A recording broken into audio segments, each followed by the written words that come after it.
ça soulève des gros enjeux et qui me font aussi peur. C'est-à-dire que les IA, donc les LMM, donc les outils qui tournent via l'IA, ils sont nourris avec de la data, avec de l'information. Et du coup, si on est dans un monde où déjà qu'aujourd'hui les gens ne se posent pas de questions, ils regardent la télé, BFM TV, ils y croient, vu à la TV, tu vois, les gens n'ont pas d'esprit critique. Moi, ce qui me fait peur, c'est que dans un monde où en fait, ceux qui contrôlent du coup entre guillemets, comment on nourrit les datas dans l'IA, en fait, tu pourras très bien contrôler aussi le mode, la façon de penser des gens. On peut avoir des dérives. Tu peux avoir des dérives.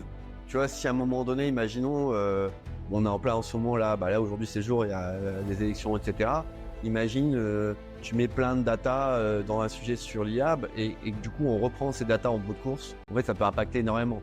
Je vais donner un cas d'usage qui est impactant et qui est aussi pour moi une des craintes à avoir. Imaginons par exemple on développe une IA pour les policiers, pour mieux gérer leurs interventions, etc. Qu'est-ce qu'ils vont faire? Ils vont récupérer la data déjà existante. Data existante, ils vont dire à l'issue il y a beaucoup de cambriolages, de machins à Roubaix, et il y en a un peu par exemple sur un tel ou tel quartier d'Oisem, par exemple. Je m'en fous, j'ai un quartier comme ça. Qu'est-ce qui va se passer? On va nourrir l'IA avec ces datas. Du coup, quand les policiers vont aller interroger cette data pour leur demander où est-ce que je dois aller intervenir en prévention pour éviter des crimes et des délits. Mais il va aller là où on l'a déjà nourri de data.